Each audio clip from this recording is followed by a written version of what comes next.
Halo guys, jumpa lagi bersama saya Herman ya. Kali ini saya lagi berada di Kopi Joni yang ada di kampung Inggris.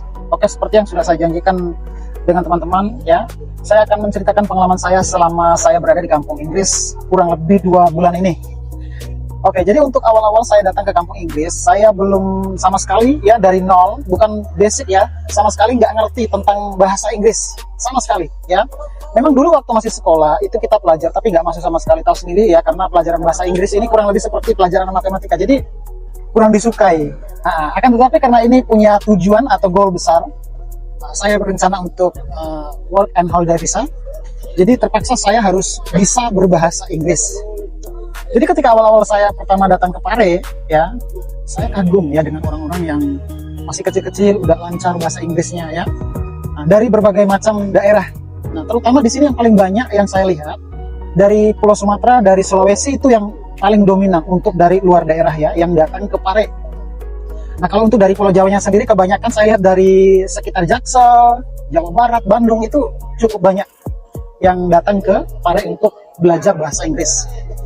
Nah, jadi teman-teman jangan berpikir bahwa Pare ini tuh tempat hanya khusus untuk belajar bahasa Inggris, tidak. Ya, di sini masih banyak bahasa-bahasa yang lain yang bisa teman-teman pelajari. Ya, salah satunya adalah bahasa Mandarin. Jadi bahasa Mandarin ini juga termasuk banyak peminatnya di Pare ini, terutama yang dari Maluku Utara, dari Sulawesi datang ke sini, kebanyakan dari mereka yang saya lihat itu mereka belajar bahasa Mandarin. Karena seperti yang kita ketahui di Maluku Utara dan di Sulawesi, terutama di Sulawesi Tengah, nah di situ banyak tambang yang dikelola oleh petinggi-petinggi itu kebanyakan dari Cina ya, dari negara Cina, dari warga negara Cina yang kebanyakan dari mereka itu nggak bisa berbahasa Indonesia. Jadi bagi teman-teman yang dari Sulawesi atau dari Maluku, di sini cukup banyak ya, saya banyak temukan teman-teman dari Maluku, terkhusus Maluku Utara, Sulawesi, itu mereka banyak sekali yang mengambil bahasa Mandarin. Nah, selain bahasa Mandarin masih banyak yang lain, bahasa Jepang, bahasa Arab, apalagi di sini semuanya ada. Memang untuk yang mayoritasnya di sini adalah bahasa Inggris. Nah, jadi kalau yang saya lihat untuk daerah yang masih sangat-sangat kurang ya, yang jarang saya temukan selama saya di kampung Inggris Pare ini, saya lihat dari daerah saya ya, dari Nusa Tenggara Timur itu saya lihat cukup sedikit ya. Memang ada beberapa yang datang belajar, tapi tidak sebanyak dari Sumatera, tidak sebanyak dari Sulawesi. Kalau dari Papua juga cukup banyak di sini. Kalimantan juga termasuk kurang banyak. Nah, intinya dua itu tadi guys. Dari Sumatera, dari Sulawesi saya lihat sangat-sangat banyak yang datang belajar di kampung Inggris ini, teman-teman. Selama 2 bulan apa yang saya dapatkan? Memang ya belum sefasih teman-teman yang lain, belum fluent, sangat-sangat fasih bahasa Inggris, tapi saya rasakan ada perubahan ya ketika sebelum dan sesudah saya belajar bahasa Inggris di Pare. Nah, jadi bagi teman-teman ini juga ada rekomendasi buat kalian ya, jangan sampai salah memilih kursusan.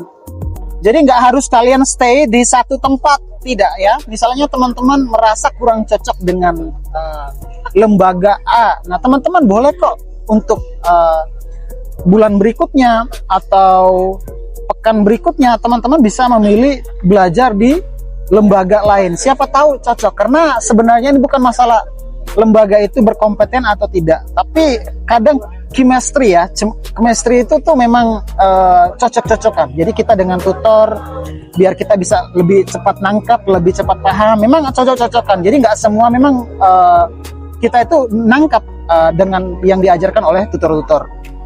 Jadi nggak ada salahnya untuk teman-teman mencoba di lembaga-lembaga yang lainnya. Nah, saya selama di kampung Inggris, saya udah kurang lebih di sini hampir 3-4 kursusan yang saya pelajari. Dan ternyata saya wawancara dengan teman-teman yang lain, mereka yang sudah lama di sini, ada yang 4 sampai 5, 6 bulan bahkan. Saya minta pendapat dari mereka dan mereka tunjukkan, oh kalau untuk belajar speaking, coba abang cari di sini. Nah, saya catat. Nah, kalau misalkan mau belajar grammar gimana, nah, itu semuanya saya catat. Mereka rekomendasikan, oh coba abang ambil yang di sini, yang di situ. Nah, jadi memang kita perlu mendengarkan pengalaman dari orang-orang yang sudah berpengalaman di Pare ini ya teman-teman. Nah, selain itu ya, selain kita belajar langsung dari lembaga kursusnya, ya kita nggak ada salahnya untuk sehari-hari itu usahakan punya teman untuk kita sering ngajak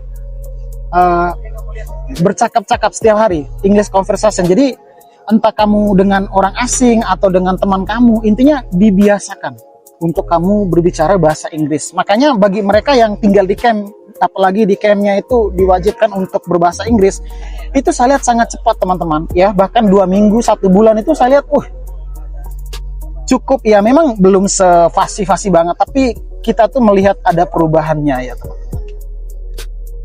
Ya mungkin saya rasa itu aja ya teman-teman yang dapat saya sampaikan.